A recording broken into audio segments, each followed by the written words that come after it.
Өглөөний мэндийг хүргэе үзэгчтэй. Хөглөө нэвтрүүлэг маань үзэгч та бүхэнд үргэлжлэх хүрч байна. Тэгэхээр уламжлал ёсороо сэтгцэн эрүүл мэндийн үндэсний төвөөс пүрэв гараг болгоны өглөөг үзэгч та бүхэндээ өгтдөг болоод нилээдгүй олон хугацаагаас ардаа үдэж байна. Тэгэхээр өнөөдөр манад сэтгцэн эрүүл мэндийн үндэсний төвийн 4-р клиникийн их хэмж ангаах ухааны магистр ахлах зэрэгтэй Саран цэцэг эмч маань хүрэлцэн ирсэн байна. Танд өглөөний мэндийг хүргэе. Сайн байна уу? Та бүхэндээ өглөөний мэндийг хүргэе.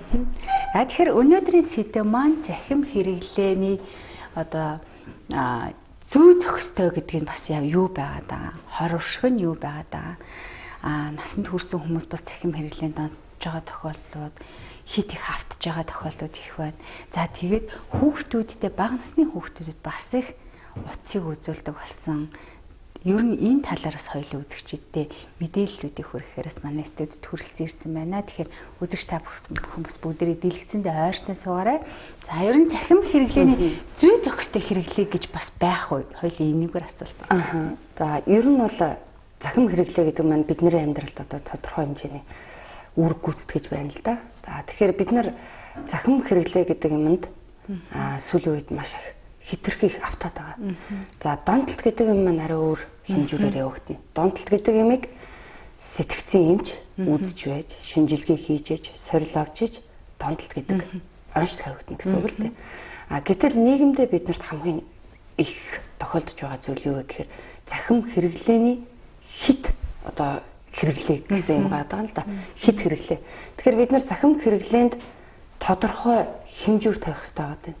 Хитрхи хэрэглээд байгаагаа том хүмүүс өөрсдөө хүлээн зөвшөөрдөггүй. За тэрнийгээ дагалдаад хүүхдүүдэд бас маш их хэтрүүлэн хэрэглээ их байдаг болчиход байгаа. Хэтрүүлэн хэрэглээ гэдгийг яагаад ингэж үзээд байна вэ гэхээр дэлхийн нийтдээ захим хэрэглээнд ер нь тодорхой хэмжээ цаг заачаад байна л да. За зарим тохиолдолд хүүхдүүдэд бол ихэвчлэн за ер нь 0-3 насны хүүхдэд ихэвчлэн хэрэглэхгүй байсан дээр гэж байгаа. Утсыг шүү дээ. Утас маань өөрөө маш их жижиг байгаа. Тэгэхээр тэр их жижиг утсыг ингээд хүүхэд хитрхи их ингээд хэрэглээд ирэхээр маш олон хор уршигуд гараад байна л да. Эрүүл мэндэд их нөлөө үзүүлдэг. За гэтэл том хүмүүст болохоор бид нар өөрсдөө ингээд өдөр тутамдаа хэрэглээд байдаг. Энийг хитрүүлэн хэрэглээ гэдгээ ерөөсөө хүлээж авдаггүй. Тэгэхээр зөвшөөрдөгчгүй. Угаасаа л хэрэглээ эмчин гэдэг утгаар. Гэтэл бид нар энэ хэрэглээнд тодорхой хэмжээний хэмжээ хязгаар байдгиймаа гэдгийг ойлгох хэрэгтэй байгаа юм л да. 0-3 настай хүүхдэд ер нь бол утас бүр угаасаа бүр ойртуулаад дэрэг гэж байгаа. Яагаад гэвэл хүүхэд ер нь альва юмд нөгөө хэмжээ хязгаар зөв зохистой юм гэдгийг одоохондоо нөгөө ойлгох чадвар маань болоогүй байгаа юм л да. Дээрээс нь хүүхэд юмыг нөгөө утас гэдэг юмд хитрхи их автах гэдэг. Тэрийг яаж юм гэхээр үзэхээр өөрт нь сонирхолтой байгаа шүү дээ. Тэгэхээр тэрийг ингээд хитрхи их удаан хэрэглээд цагийн хэмжүүр гэдэг юмд явагдахгүй байдаг. Гэтэл том хүн өөрөө мэдсээр үж тэрийг яадгийг удаан хэрэглээд байгаа шүү дээ, тийм ээ. Тэгэхээр бид нар ер нь бол 0-оос уул нь бол 2 нас гэдэг. Гэхдээ 3 нас хүртэл ер нь дэмий гэж үзэж байгаа. За 3-аас 5 нас хүртэл бага хэмжээний. Жишээ нь 7-оос 10 минут ч гэдэг юм уу. За 5-аас 12 насны гих мэтчлэн за жаахан нас ахих тусмаа энэ цаг нь жаахан уртсаад байгаа. Том хүмүүст хүртэл хоногийн хэрэглээ хамгийн дээдэлтэй зарим тохиолдолд 2-оос 5 цаг гэж үзэж байгаа. Гэхдээ энэ цаг маань өөрөө нэг суухтаа удаан хугацаанд биш байхгүй. Жишээ нь нэг удаа суухтаа 20-оос 30 минут ч юм уу тийм ээ хэрэглээд тодорхой хугацаанд өөрийгөө амрааж авах хэрэгтэй юм байна л да. Тодорхой хугацаанд амраагаад буцаад тэр амарч явах хугацаанд хүн өөрөө янз бүрийн дасгал хөдөлгөөн хийх ч гэдэг юм уу тий гар хөлөө амраах ч гэдэг юм уу буцаад нүдээ ч гэсэн ингээ амраах ч гэдэг юм уу ийм хөдөлгөөнүүд амраах байдлыг хийх нь чухал байгаа. За тэгээд ер нь сүүлийн үед маш их ихсэн хэрэглээтэй холбоотойгоор буцаад энэ сэтгцэн эрүүл мэндийн асуудал гэдэг юм байна. Асар их чухал байгаа байхгүй. Гэтэл ер нь донтолт үүсгээр биеийн талаас, сэтгцийн талаас, мөн төрхүүлийн талаас өөрчлөлтүүд илэрдэг. За энэ маань юу гэхээр за жишээ нь сэтгцийн талаас гэж үзэх юм бол тухайн хүүхэд маш их докторгүй болцсон. Анхаарал тогтоож өгөхгүй. За тэгээд дээрэс нь цочмог ууртай. За мөн нойрондоо муудах. За тэгээд дээрэс нь орондоо ших, хумсаам ирэх гэх мэтчлэн ийм сэтгцийн талын өөрчлөлтүүд илэрдэг байх нь шүү дээ. Биеийн талаас бас их өөрчлөлтүүд илэрнэ. За жишээ нь хамгийн түрүүнд ихэвчлэн хараа муудах. Хүүхдүүдийн хараа их мууддаг. За дээрэс нь хүүхдийн өсөлт хоцрон болдог. Туранхай, эцэнхий өсөлт явах ч гэдэг юм. Зарим тохиолдолд нөгөө үеийн хүүхдүүдээс наамхан жижигхэн байх тохиолдлууд байдаг байхгүй. За мөн хоолны дуршил муудах, хоолндоо муудах гэх мэтчлэн зөөр. Харин сэтгцийн талаас нөгөө төрхүүлийн талаас өөрчлөлт илэрдэг байна шүү дээ. Энэ төрхүүлийн талаас өөрчлөлт илэрдэг нь болохоор хүүхэд худлаа ярьдаг, хулгай хийдэг. За мөн гадуур тэмдэг, гэрээсээ дайждаг ч гэдэг юм. За мөн зарим тохиолдолд нөгөө хүүхдүүд хичээлдээ суух сонирхолгүй болчдөг. Ийм тохиолдлууд байгаад байдаг.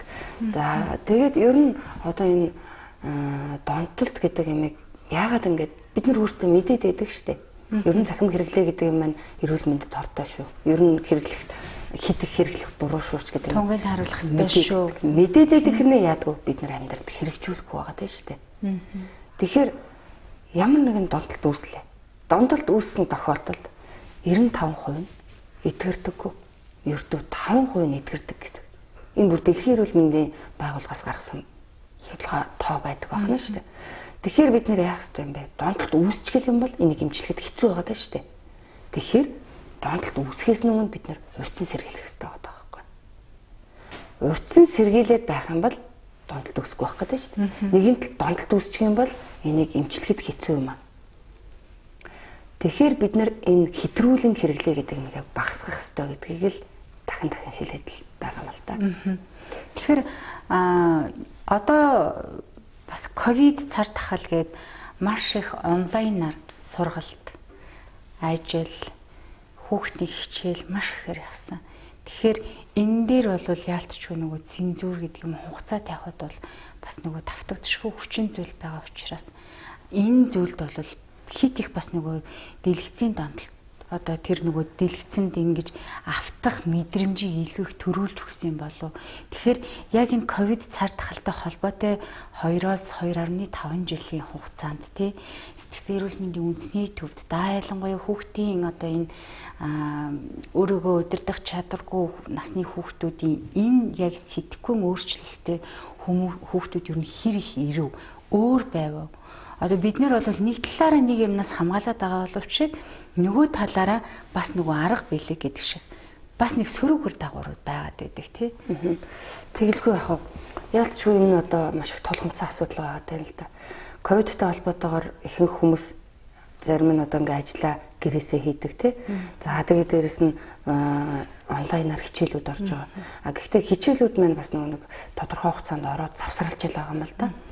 Гэтэл нөгөө нэг завсарлаж явах хугацаанд нь хүүхэд яаж юм гэхээр уцаараа тоглож байгаа байхгүй. Зарим хүүхдүүд шүү дээ. За зарим нэг онлайнаар ингээ үнэхээр хяналт тавихгүй бол хичээлд яаж орж байгаа юм шиг хэрнээ наан ингээ тоглож явах тохиолдлууд бас айсаар их байгаад байдаг байхгүй. Ер нь манай сэтгцэн эрүүл мэндийн үндэсний төвд одоо энэ сүүлийн 5 жилд шүү дээ. Маш их ихсэн үзүүлэж ирж зөвлөгөө авдаг. Гэтэл ирж зөвлөгөө авдаг хүмүүс маань бас л одоо тэр олон хүнийг төлөөлөхгүй шүү дээ. Цөөхөн хүн л манад ханддаг байхгүй. Тэр сэтгцэн эрүүл мэндийн үндэсний төвд. Тэр хэтрүүлэн хэрэглээ байгаа хэрнээ тэрийг нөгөө хүлээн зөвшөөрдгөө эсвэл угаасаа тоодоггүй ч гэдэг юм уу. Тийм хүмүүс бас асар их байж байгаа байхгүй. Тиймээс л бид нар энэ маань өөрөө ингээд эрүүл мэндэд хортой юм а гэдгийг л ойлгуулаад хүмүүст хэлээд байгаа юм байна л да. Тэгээд ковидтай холбоотойгоор сүүлийн 2 жилийн хугацаанд манад асар их ачаал нэмэгдсэн. Одоо сэтгцэн эрүүл мэндийн үндэсний төвийн 1800-2000 гэж утас байдаг л да. Энэ маань болохоор утасаар зөвлөгөө өгдөг. Ард иргэд маань утасаар зөвлөгөө авдаг. Ханаас залгаж болно. Энгийн терапиар залгаж юу яаж байгаа. Гэтэл тэрлүү бас зөндөө хүмүүс холбогддог. За холбогдоод тэгсэн хэрнээ одоо ингээд зарим тохиолдолд сэтгцэн эрүүл мэндийн үндэсний төвийг хуучин нэршлэр нь шар хад гэж ойлгоцсон хүмүүс байдаг л да. Тэр утгаараа би шар хаданд үзүүлэхгүйгээд очдогчгүй нэрийг сонсоод цугтдаг хүмүүс байдаг. Гэтэл одоо үе маань өөр болчиход байгаа байхгүй. Сэтгцэн эрүүл мэндийн үндэсний төв гэдэг юм маань асар том болцсон. Тэнд одоо хүмүүс заавал одоо сэтгцэн өвчтэй хүн гэлтгүү. Сэтгцэн эрүүл мэндийн тулгымцсан асуудалтай хүмүүс ч очиж зөвлөгөө авдаг. Тийм байдаг. Тэгээд ковидтой холбоотойгоор хэрэглээ ихсэн манад амбулаторт нэг юм суудаг байсан бол ачаал маань одоо ихсээд ирэхээр одоо хүүхэд өсвөрийн зөвлөгөө өгдөг 2 эмч байдаг болсон. Тухайн эцэг эхчүүд ер нь очиод зөвлөгөө аваад үзүүлээд явах хэрэгтэй юм байгаа юм л та. За тэгээд одоо ганц донтолт гэж үзэхгүй. Жишээ нь одоо ингээд нүдэ анивчдаг тик гэж ярьдаг юм л да манайхаар бол булчин татхнах байдал гэл зарим хүүхдүүд нүдэ анивчдаг, зарим нь хоолоо аман дуурдаг гэх мэтчлэн тийм зөвөртэй нүд аман хөрсөн. Тэгэл зүгээр ингээл юм хийж байгаа ингээл тахныхаа хоолоогоо цасдаг. Эсвэл хүний үүдээс ингээл харахаар нүдэ ингээл анивчаад байдаг хүүхдүүд байдаг л да. Зарим тохиолдолд тэр хүүхдүүдийн цаана нь юу байдаг вэ гэхээр нөгөө хөвчлэн нэг компьютер утасны хэрэглээ багтдаг байхгүй. Тэрнээс үүдэлтэй нүд хит их ачааллаа дэлгүй анивчаад нөгөө булчин ингээд татгунаад байгаа даа шүү дээ.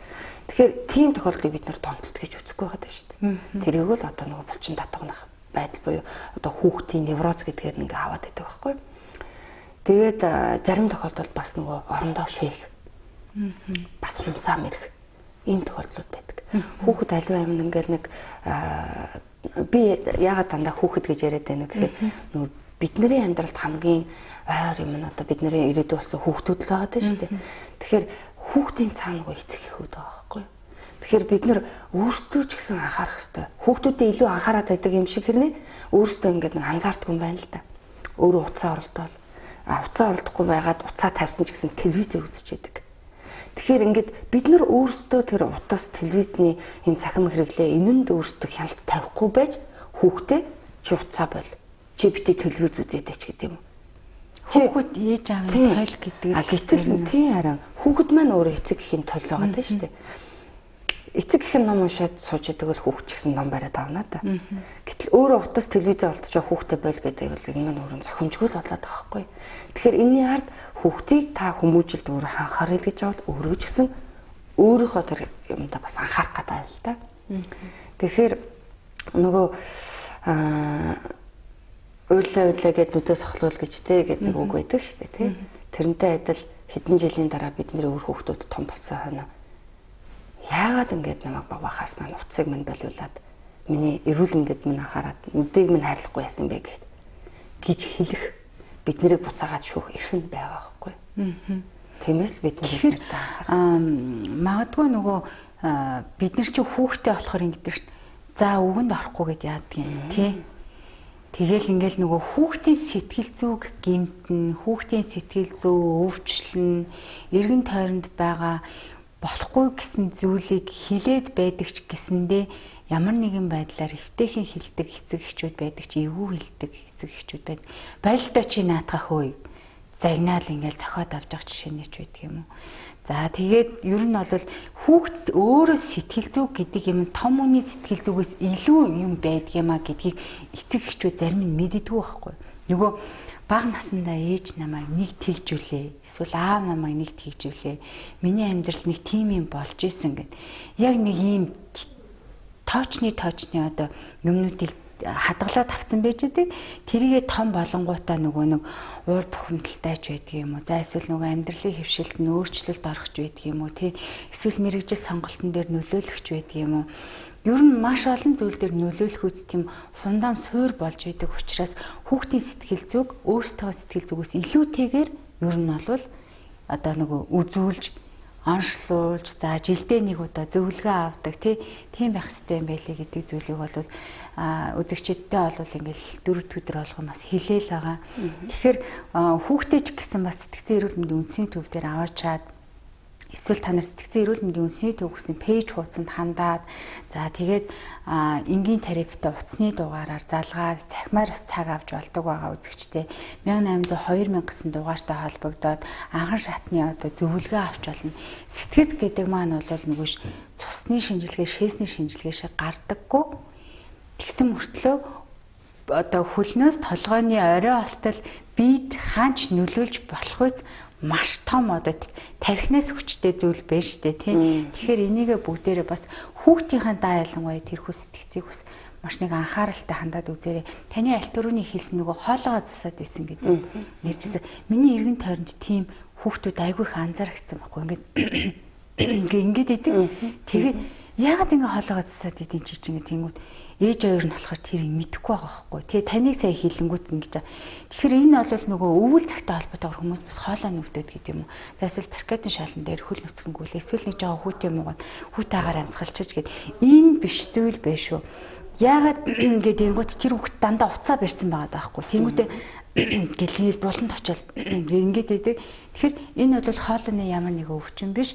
Энэ бол утасны одоо сөрөг нөлөө байна. Дэлгэцийн сөрөг нөлөө байна гэдгийг үзэгчдээ сайн анзаараарай. За тэгээ хоёрт бас нөгөө өмнөх эмч нартайгаа ярилцсан согтууруулах ундааны хор уршиг байна. За тэгээд нөгөө сэтгцийн одоо эмгэгүүд байна, сэтгэц гомдох, сэтгэл засал гэх мэтчлэн аюул олон сэдвээр ярилцсан. Тэгэхээр нөгөө гэр бүл салал, гэр бүл хүчирхийлэл ингээл энэ болгон дээр бас хүүхдүүд маш их гэмтжийдэг учраас үзэгч та бүхэн бас хүүхдүүдийнхээ сэтгэл зүйд нэг удаа анхаарад үзээрэй гэдгийг бас дахин уриалан хэлэх байна. Тэгээд ер нь за 4 жилийн өмнөөс энэ 5 жилийн өмнөөс ерөнхий боловсролын сургуулиуд нэгээс одоо 5 дугаар ангийн бага ангийн хүүхдүүдтэй Android утсыг хэрэглүүлэхгүйгээр хэрвээ уцтай байж болно тэгсэн тохиолдолд товчлууртай утсыг хэрэглүүлээ гэд ингээд заасан байсан. Тэгсэн чинь тэр зүйл маань хэсэгхэн хугацаанд хэрэгжээд маш олон эцэг эхчүүд товчтой утас авч байгаа байхгүй. Товчтой утасны нөгөө гүйлгэж маш өндөр болоод эхэлж байгаа. Тэгэнгүүт гэртээ ирэнгүүт зарим хүүхдүүд нь Android утастай байдаг. Зарим нь Android утсаа зөвхөнтэй нуучдаг. Тэгэнгүүт багш нь хурааж авдаг. Ийм тохиолдлууд байсан. Тэгээ энэ дээр ер нь бас хэрвээ одоо нөгөө утас авах сонголтын дээрээ сонголт хийж чадахгүй байгаа эцэг эхчүүд бас байж болно шүү дээ. Холбоо барих хэрэгтэй байгаад байдаг. Хаана явж байгааг мэдэх хэрэгтэй байгаад байдаг. Тэгмээ товчтой утсан дээр бол мэдээж одоо дэлгэцийн ямар нэгэн сөрөг нөлөө гэж бас байгаль байлгүй мэдээж жижигхэн ч гэсэн дэлгэц юм чинь. Тэгэхээр энэ тал дээр ер нь та яг эмч хүнийхээ хувьд ямар байр суурьтай байдаг вэ? Тэгэхээр юм байна л да. Би өөрөө эмч. Тэнгүүд би өөрөө бас их хүн байна л да. За тэнгүүд би өөрөө бас хүүхдүүдийнхаа ингээд эрүүл мэндэд нь анхаарахыг аль болох хичээнэ л дээ. Тэгэнгүүт би ингээд хүүхдтэй утас Android утас өгөхгүй байгаа байхгүй. Тэгэнгүүт манай охин гэртээ очиж сургууль дээр очичоод эренгүүтээ ээжээ манай ангийн тэр тийм утастай ирсэн гэдэг. Тэгэнгүүт маргааш надаас утас авах гэж байгаа байхгүй. Тэгэнгүүт би охиндоо өвтөйхөө ойлгуулаа хэлж яана л да. Утас гэдэг юм маань хамгийн гол юм бидний хувьд холбоо тогтоох гэдэг шүү дээ. Хаана яаж яа, яаж авах уу, яаж хөргөж өгөх ч гэдэг юм уу тийм ээ. Тэгэхээр ийм тохиолдолд бид нэр заавал утас гэхээргүй. Одоо юм улам л хөгжөөд байгаа. Одоо нөгөө нэг гар угаан цавцсан байна шүү дээ. Утсаараа би энд байна, тэнд байна. Тэр нь аппликейшнээс суулгах чинь хүүхдээ хаана явж байгааг нь хянчиж байна. Тэгэхээр яах вэ? Хүүхэд тэр бугуун цагийг бол богинохоо хугацаанд ингээл хэсэг оролдож байгаа сонирхол нь буучиж байгаа байхгүй. Гэтэл яг Android утсыг хүүхэд ингээ оролдоод ирэхэд яах юм? YouTube руу ороод асар их мэдээлэл байгаа. Дуусахгүй байхгүй. Хүүхэд нэгийг харж байгаа л дараагийнх нь дахиад солиол дахиад үзэл ингээл мэдээллийг хязгаарлах боломжгүй. Юу ч үзэж байна. Тэгэнгүүт тий харь юу ч үзэж болно. Энэн дээр ингэж хэлэх гээд байгаа нь бас бид нар хүүхэдтэй хүүхэд маань юм үзэж яхад нь юу үзэж байна? Давхар хянаж явах хэрэгтэй байхгүй. Жишээ нь ер нь ихэнх одоо ингээ нөгөө хүүхдүүдээс эрэгтэй хүүхдүүд илүү их нөгөө утсанд тоглоом дондох гээд байдаг. Яагаад вэ гэдэг ингээд судалгаа хийгдсэн байдаг. Тэгэнгүүт нөгөө тэр тоглоомн дээр нь нөгөө зодон, зохион одоо тиймэрхүү юм яваад шүү дээ.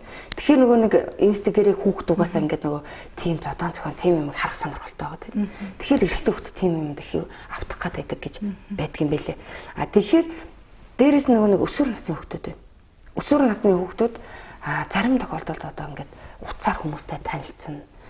Зарим хүмүүсийн нөгөө арганд ороод таних мэдхгүй хүмүүстэй ингээд гинт хэрэгүүд маш их гарч идэг. Тэгэхээр ийм юмд хохирогчлох гэдэг шүү дээ. Тэгэхээр ийм юмд бид нар өөрсдөө хяналт тавих хэрэгтэй байхгүй.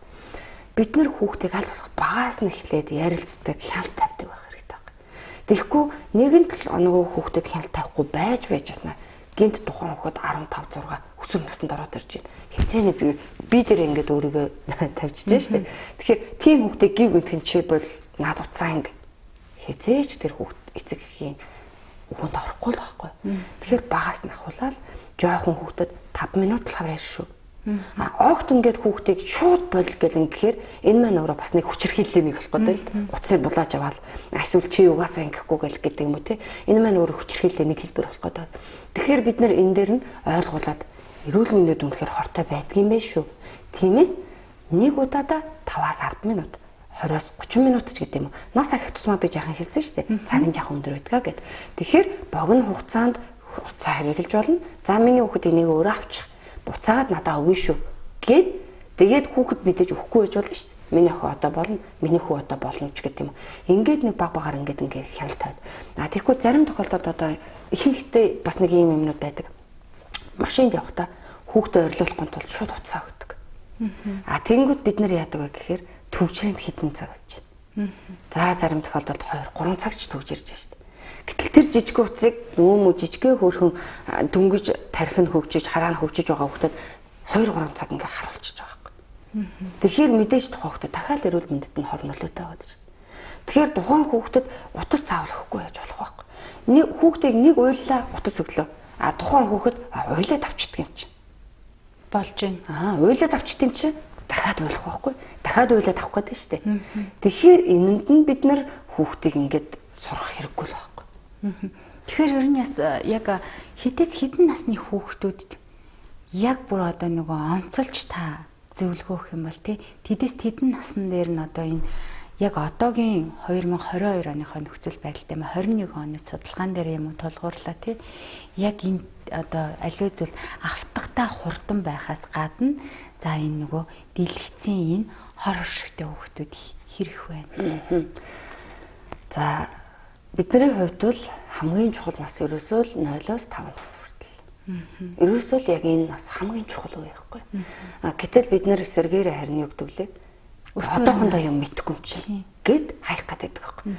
Тэнгүүд гинт тухайн хүүхэд өсвөр насн дээр нь одоо энэ болохоо ойлчлоо гэх гэдэг байхгүй. Гэтэл үгүй байхгүй. Бид нэр багаас нь ахуулаад хүүхдтэй цаг гаргаад тухайн хүүхдтэйгээ ярилцаад ингээд ирэх юм бол багаас нь л хандаад ирэх юм бол тухайн хүүхдэд өөрт нь ингээд суугаад ирэх нь шүү дээ. Тэгээд өсвөр настай харьцангуй гайг болдог. Яг өсвөр наснд нөгөө гормоны өөрчлөлтөөс болоод хүүхд янз бүр ашиг авир гаргана л да. Гэхдээ тэгдэг байсан ч гэсэн багаас нь ахуулаад анхаарал халамж тавиад ярилцаад ойлголцоод ингээд ирэх юм бол хүүхэд өөрөө богинохоо хугацаанд сэтгэл зүйн докторгүй байдал илэрчиж болдог байхгүй. Тэгэхээр банк тэр хүүхэд тийм байдал руу ороод тэгнэ гэж байхгүй шүү дээ. Эмэгтэй хүмүүс хүртэл сард нэг удаа менструац ирэл хямардаг шүү дээ. Тийм болохоор чи хүүхэд ер нь бол бас нөгөө төлөвшгөө л ингээл хямарж байгаа дээр нь одоо наадах чи шилжилтийн насны юм чи. Эсвэл маш ихээр одоо нөгөө хүслийн биелүүлдэг ээж аав нар. За эсвэл бүр хүслийн биелүүлдэггүй хордог нөгөө чи яг ямар юм гэдэг ярилцдаг зүйлийг юусоо хийдэггүй учраас тэгэнгүүт хүүхдүүдийн бас нөгөө аливаа зүйлд хавтах нь хурдан байгаа гэдэг юм лөө. Тухайн үед чинь бол одоо ингээл нөгөө найзлал өстой бараг л гэр бүлээс илүү юм шиг санагдал тий. Ерөөсөө тийм л байдгүйс яг үнэндээ найз нь яг л адилхан настай адилхан л амьдраад явж байгаа би биэндээ зөвлөгөөгөө зөв өгөнж гэж одоо бас юу аах вэ тий. Тэгэхээр хараа яг таны хэлж байгаа аюу зөв байгаа байхгүй. Бид нар ерөөсөө хүүхдтэйгээ тийм ээ хитрхи эсвэл хорчдөг бол баг гэл ингээл эсвэл харин эсэргээрээ за яа тийм дураараа өсөг дураараа л баг. Гэтэл альва юм бүхэнд ерөөсөө хэмжээ хязгаар гэдэг юм байх хэрэгтэй байгаа даа. Дээр үеэс ч гэх юм ингээд нөө зарим хүмүүс ингээд нэг зодуулаад загнуулаад өсцөн те юм сүртэй. Одоо үедээ ингээд харьцуулахад юу сүртэй ингээд хүүхдээ загнахал яг тэр хүмүүжлэрээ хүмүүжүүлэх гэж байдаг аахгүй. Гэтэл үгүй шүү дээ. Одоо юм бүхэн ингээд өөрчлөгдөөл ховсон өөрчлөгдөөл явж байгаа. Тэгэхээр нөгөө өсвөр насны хүүхдүүд яагаад найзаг гэдэг вэ? Яагаад? Нөгөө үеийн хүүхдүүд нь өөрийгөө сонсоод шүү дээ. Үеийн хүүхдүүд нэг нэгнийгээ сонсоод хамт ярилцаад тэд нартай цаг хугацаа өнгөрөхөд сайхан байгаад шүү дээ. Тэгэхээр хүүхэд тийшээ төнгөлөлт байгаа. Гэтэл бид нэр өөрсдөө хүүхдийнхаа тэр хүмүүжлийг зөв тавиад хүүхдээ зөв хүмүүжүүлээд ирэх юм бол өсөөд ирэхээр өсвөр наснд яваад ирэхээр хүүхэд найзынхаа хүрээлэг хүртэл зүв сонгоод ирдэг. Заавал тэр буруу хүүхдүүдтэй нийлээд байхгүй. Заавал тэр арх тамхи янз бүрийн ямар ингээд ороод байхгүй. Өсвөр насны дээр гинт бид нар ухаарсан юм шиг тэгш та биш байхгүй. Тэрнээс нь өмнө л гэж яриад байгаа мэл юм ба. Тэгээд аль болох ярилцах гээд байгаа. Гэтэл зарим тохиолдолд бид нар яаж ярилцах учраа олдохгүй шүү дээ. Яаж нэр ингэж ярилцах вэ гэдэг. Гэтэл хамгийн амархан энгийн арга ерөөсөө бид нар тоглоомн дээр суурилдаг байхгүй. Тоглоом тоглоод ирэхээр хүмүүст харилцаа үүсдэг юм л да. Тоглоом тоглонгоо хүүхд ээж автгаа ярьж эхэлдэг. Ярианаас яриа үүсч эхэлдэг. Ара ярианууд. Гэтэл бид нар эцэг эхчүүд бас нөгөө хөөрхөн ярьж эхлэх гингүүд нь шүмжилт хандах гэдэг байхгүй. Юу нэ? Чи тэгсэн юм уу? Юу гэл ингээд жишээ нь ингээд царайнаасаа нүр царайнаасаа ахуулаад ингээд хуврал үзэнгүүд хүүхдэд шууд ингээд за энийг ярьж болохгүй юм биш үү? Гэл ингээд хаалт үсч эхэлж байгаа байхгүй. Тэгэхээр бид нар тэр анхааралтай юм яриад өөрөө одоо ээж аваач гэсэн дотроо за буруу ярьж ин да гэж бодсон ч гэсэн сонсох гээд шүү дээ. Тэгээд дараа нэг аюу гоё зохимжтой үед нь ийм байдгийм шүү, тийм байдгийм шүү гэж ингээд зүг ойлгуулад ингээд ирэх юм бол аюу зүг болоод ирдэг. Одоо энэ би яа заавал цахим хэрэглээний хэтрүүлэн хэрэглээ дэмэн шүү гэл ингээд хэлэх гээд байгаа маань цаашлаад энэ донтолт болчих юм бол донтолтыг хэмжлэхэд хэцүү гээд байгаа ч нэ нөр. Нэг дон нөгөө донгор солигдож идэг. Ихэнх тохиолдолд орлуулад байдаг байна. Нэг дон нөгөө донгор. Жишээ нь юу гэдэг уцанд хэдрэх тоглоомол донтолт үүсэж байгаа. За дараа нь яах вэ? Арх, тамхи, газ, будаг шингэлэгч гэл одоо сүүлийн үед маш их юм байдаг болсон. Тэгэл архинд донтсон байж байгаа л дараа нь архин сонирхолгүй бол хар тамхи гих мэдчихлээ. Шатан дандаа дээшлээд байдаг байна. Тэгэхээр бид нэр яах ёстой юм гэхээр донтолт тайлбарлах үүсэхгүй байхын тулд ажиллах ёстой байдаг шүү дээ. Урдсан сэргийлэх гэх. За гэр бүлийн хүмүүжил гэдэг юм маань бас энэ өөрөө донтолт хэтрүүлэн хэрэглээ гэдэг юм бас асар их нөлөөлөд байна л да. Бид нар өөрсдөө халуун дулаан гэр бүлийн уур амьсгал үүсгээд ирэх юм бол хүн утас оролдоод суухгүй шүү дээ. Утсаа тавина. За утсаа тавиад илүү харин гэр бүлтэйгээ ярилцах, тоглох, хамт хоолоо идэх гэдэг юм ийм тохиолдолд. Зарим тохиолдолд бас нэг ийм хүмүүс байна л да. Хитрхи их утас ингэ байгаад ирэхээр гэр бүлийн гишүүн бүр утастай. Гаднаас орж ирэл бүгд утсаа оролдоо суудаг. За утсаа тавилаа. Телевизээ үзнэ. Өрөө болгон телевизтэй ч гэдэг юм. Тэгэхээр энэ хэрэглээг бид нар өөрсдөө л хянах хэрэгтэй байна л да. Оройдоо за нэг үнэхээр ажлаас чинь биш л бол үнэхээр онцгийн шаардлагатай биш л бол 2-3 цаг буцаа оролдохгүй. Гэр бүлээ хамтдаа уур амьсгал үүсгэнэ. Хоолоо яг хамтдаа сууж иднэ. Ширээгээ тойроод ч гэдэг юм уу те. Гэтэл зарим тохиолдолд хоолоо аваад өрөө өрөөнд орчдөг хүмүүс байдаг байхгүй юу? Тэгэхээр бид нар энийг одоо ярихаар ихэнх хүмүүс мэдж байгаа л да. Гэр мэддэг. Монгол гэр дотор бид нэр тойроо суугаад тий. Одоо нөгөө аав ээжийн агт морины юу байдгийг айл хотны бүх зовлон жаргалыг сонсдог байсан. Тийм учраас би хоолны ширээ байдгийн болов уу гэж ойлгоод идэв. Одоо орчин цагтаа тий. Тэгээ миний бас нэг юм зүгээр бодож явдаг юм байдаг байхгүй. Да ялангуяа одоо өсвөр насны байдаг юм уу? Одоо утасны хэрэглээд хэрэглэх одоо чадвартай төвшөнд байнга уцтай явдаг болсон хүүхдүүдтэйгээ орой гэртээ орж ирэх юм бол бүгдээрээ ингээ уцаа аав ээж нь ч гэсэн тавьчих. За аав ээж хоёр өстой жинхэнэ ажиллаас юм уу? Давтагчгүй хүчин зүйлээс бас залгаж иж болох хүмүүс тэх юм бол аавнаа.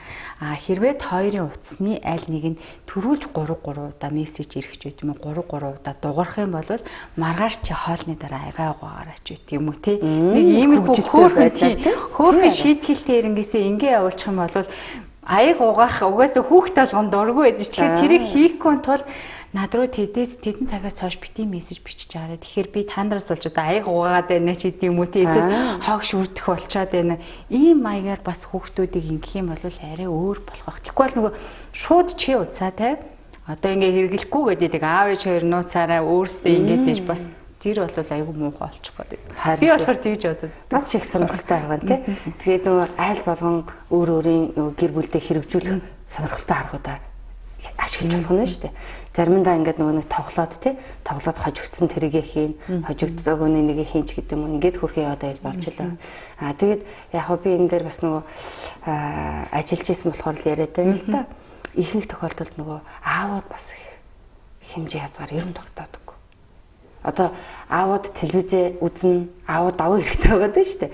Аавд телевизээ үзнэ, уцаа оролдоно, 0 орсон ч уцаа аваад орно. Тийм тэгснэ аав намайг өмөрнө. Ерөөсөө л нэг тийм ойлгоцоо. За нэг хүүхэд нь ойлгонгууд аав нь уцын өчөөжтэй ч гэдэг юм уу те.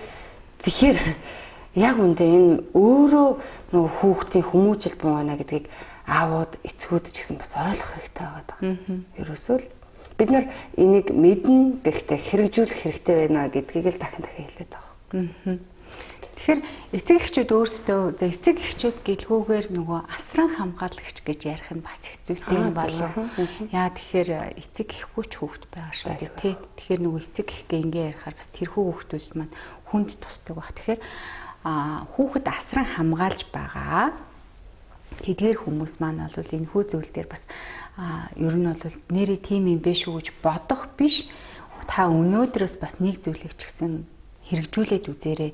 Хойш тавиад л ах юм бол ерөөсөө тэрхүү зүйл маань зузараал нөгөө жижигхэн уур том уур болоод бүр хүчтэй гардгаа гэдэгтэй адилхан. Тийм болохоор үзэгч та бүхэн бас анзаараад үзээрэй. 1802 гэсэн дугаар руу энгийн утасны тарифаар үзэгч та бүхэн холбогдож болно. Эсвэл сэтгцэн эрүүл мэндийн үндэсний төвийн одоо утас руу залгаад цахимаар цаг аваад хүүхдтэй өөртөө эмч нартай хандаад тэгээд мэрэгжлийн зөвлөгөөгөө бас авч болно. Энэ бол нээлттэй байгаа. Тийм болохоор та бүхэн бас хандаарай гэдгийг бас дахин хэлмээр энэ тэгээд юм ерөөсөө ингэж нөгөө рекламадад байгаа юм бол биш. Үйлдэл телевиз сэтгцэн эрүүл мэндийн үндэсний төв нөгөө ер нь бол өөрсдийнхээ бас нийгмийнхаа үүрэг хариуцлагын хүрээнд хоёр байгууллага хамтран ажиллаад пүрэв гараг болгоны өглөө үзэгч та бүхэндээ бас мэдээллийг ингээ хүргэж байгаа. За тэгээд тэр болгон хөдөө орон нутгийн иргэд маань сэтгцэн эрүүл мэндийн үндэсний төвд хотод ирээд хандаад байж чаддаггүй учраас за тэгээд ер нь бол мэдээллийг хүргэх гэж ингэж маш их хичээж байгаа юм шүү. Тийм болохоор үзэгч та бүхэн бас бидний хичээл зүтгэлийг үнэлээд нэг ч гэсэн удаа сэтгцэнхаа эрүүл мэндэд анхаарал тавиад үзээрэй. Хүүхдийнхээ сэтгцэн эрүүл мэндийг бас хайрлаад үзээрэй гэж дахин хэлмээр ингээд нөгөө аливаа нэг бараа бүтээгдэхүүн рекламадад байгаа юм шиг зарим хүмүүс бас ойлгож иж магадгүй. Угаасаа л нэгэнд нэг тийм сөрөг хар PR байж идэг штэ тий. За тэгээд сэтгцэн эрүүл мэндийн үндэсний төвөд одоо яг энэ цахим хэрэглээд илгэцэн энэ хор уршиг донтолттой хүүхдүүдээс гадна бас ямар төрлийн хүүхдүүд ер нь бас хандаж их ирж байна. Энгийн л одоо бидний ойрхон байгаа цахим хэрэглээ байгаа боловч бүр одоо 6-аас 10 насны гэдэг юм уу 13 насны гэж байдаг юм уу тийм хүүхдүүд маань өөр зүйл дээр сэтгцэн гимтсэн юун дээр ер нь байдаг юм бол. За тэгэхээр юуны өмнө би энэ үлзий телевизэд баярсан талхснаа илэрхийлмээр байна. Яагаад вэ гэхээр хүний эрүүл мэнд гэдэг юм маань асар их үнцэнтэй зүйл байхгүй. Тэгэхээр сэтгцэн эрүүл мэнд бол ерөөсөө одоо урагт байгаас ахуулаад их хөвлийн тестнээс ахуулаад ургийн сэтгэл зүй гэдэг нь хүртэл явагддаг болсон. Тэгэхээр сэтгцэн эрүүл мэнд ургаас ахуулаад өтлөлтийн сэтгцэн эрүүл мэнд хүртэл гэж байдаг. Тэгэхээр ургаас ахуулаад өтлөөд за одоо бурхан болох хүртэл гэх юм уу та тэр хүртлэх сэтгцэн эрүүл мэнд яригддаг байхгүй. Тиймээс сэтгцэн эрүүл мэнд хамгийн чухал. За тэгээд сүүлийн үед хүүхэд өсвөр үеийн манай поликлиник гэж байдаг л та. Тэнд хандах хүүхдийн тоо ихсэн. Хүүхдийн сэтгцэн эрүүл мэнд бол аягүй чухал. Тэрэн дотроо ер нь ихэвчлэн хандах тохиолдлууд нь бас нөгөө оюуны хомсдол байдаг. Оюуны хомсдол. Оюуны хомсдол маань өөрөө төрөлхийн байж болно. Мөн эсвэл төрснөөс гэмтэлтэй төрхийн хүндрэлээс болоод янз бүрийн үүсэл байж болно. Мөн удамшлих байж магадaltaй байдаг байна л да. Төрсний дараа асаргаанаас үүдэлж бас байж болно тийм. Ер нь 0-3 нас хүртэл хүүхэд хамгийн чухал үе гэдэг маань энийг яриад байгаа. 0-3 насны хүртэл хүүхдээ нөгөө унгах, гэмтэх, эсвэл хийдэ өндөр халуурснаас үүдэлтэй таталт үүсгэж гэдэг юм тийм. Оюуны хомсдол үүсгэх шалтгаан маань өөрөө асар их байдаг байхгүй. За оюуны хомсдлууд маш их ирдэг. Энэ дэр нөгөө IQ тогтоолох гэж хөдөлмөрийн чадвар алдалтыг тогтоолох гэж ярьдаг байна шүү дээ. За тэгээд дээрэс нь хүчирхийлэлтэй холбоотой асуудлууд бас их ирдэг. Охтууд болон хөвгүүд ч гэсэн хүчирхийлэл бас их өртдөг болчиход байгаа. За тэрнээс үүдэлтэй. За тэгээд энэ цахим хэрэглээ гэж байна. За тэгээд дээрэс нь хүүхдийн ядаргаа. Энэ нөгөө хоолоогоо засах, нүд анивчих ч гэдэг юм уу те. Хамрам зарим нь ингээл нөгөө сарталцаад байдаг хүүхдүүд байдаг шүү дээ те. Ийм хүүхдүүд бас ирдэг. За тэгээд дээрэс нь нөгөө төрхүүлийн өөрчлөлт гэж ярьдаг. Яг өсвөр насндаа зарим хүүхдүүд нөгөө гадуур таних, хулгай залгээ хийх, эсвэл нөгөө хэсэг бүлэг хүүхдүүд нэлээд газ унарлах, будаг шимлэгч унарлагч гэдэг юм. Ийм тохиолдлоос бас болж ирдэг. Тэгэхэд ер нь манай хүүхэд төсвөрийн тусламж үйлчилгээ аюул сайхан сайжирсан. Тийм асуудлаас манад ирээд эмчилгээ хийгдээд бүрэн эдгээрээд гарсан хүүхдүүд байдаг. Ер нь сэтгэлийн шалтгаан сэтгцийн өвчин бол 100% эдгэрэх боломжтой гэж үздэг. Гэхдээ альва өвчин үүсгэсэн нь л өмнө бид нар ерөөсөө л урьдчилан сэргийлэх хэрэгтэй. Дөнгөж хүүхдээ хоолгоцсаал ирэнгүүт шууд аваачаад үзүүлээ зөвлөгөө авах. Эсвэл утсыг хэтэрхий хэрэглэх гээд уйлаад, уурлаад ч гэдэг юм уу тийм. Альва шинж тэмдэг илрэнгүүт нь л авчаад үзүүлээ зөвлөгөө аваад тэрийг нь хурдан өмчлөх боломжтой байхгүй. Гэтэл манайд болохоор зарим тохиолдолд хүндэрцснийхэн дараа эн чин болохгүй болчихлоо. Гэтэл тийм. Эн чин гэхээр эн чин биш л дээ болно. Таны л хүүхэд шүү дээ. Тэгэхээр тухайн хүүхдэд бид нар өвдөхөөс өмнө урьдчилан сэргийлээд эмчилгээ үйлчилгээ үзүүлэх ёстой юм а гэдгийг л хамгийн сайн ойлгосон.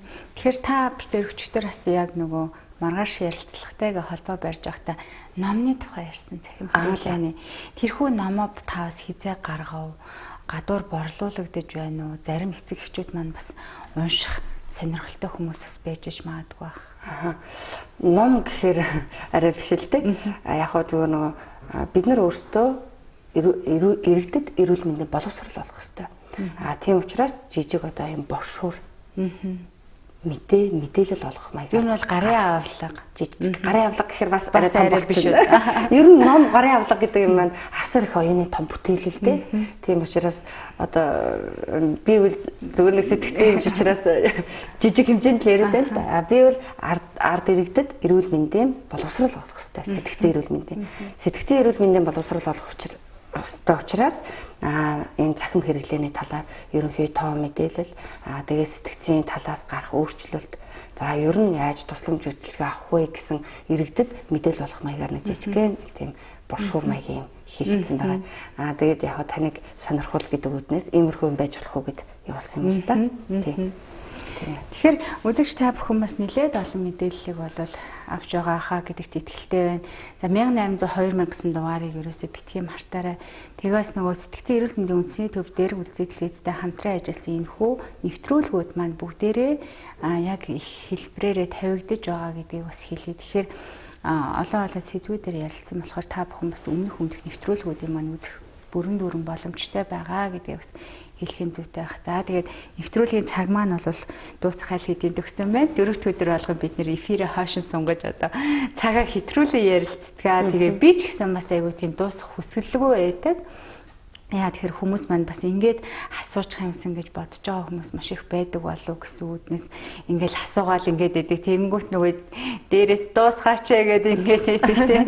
Тэгээд ер нь бол пүрэв гариг болгонд бид нартай хамтран ажилладаг танаа хамт олон болно. За тэгээд маш олон хүний одоо яг амьдралын суур одоо сэтгэц гэдэг маань суур шүү дээ. Суурийг эмчилж байгаа хүчтэй баг хамт олон бүгдээрэнд нь ажлын өндөр томоос том амжилтыг хүсэн өрөө хүн болгоны сэтгэл зүй эрүүл бас хүн болго инээж явах болтугай гэж хэлье. За баярлалаа. Танай телевизийн хамт олонд бас маш их баярлалаа. Цаашдынх нь ажилд нь амжилт хүсье. За тэгээд иргэдийнхаа эрүүлэнх сайн сайхан байхыг хүсье өрөөё. Бидний хамт өглөө хөгцсөн үзэгч та бүхэндээ баярлалаа. Үргэлжлүүлэн үзэлвизээ хүлээн авч үзсэн. Өнөөдрийн ажилтай амжилт хүсье. Баяртай үзэгчтэй.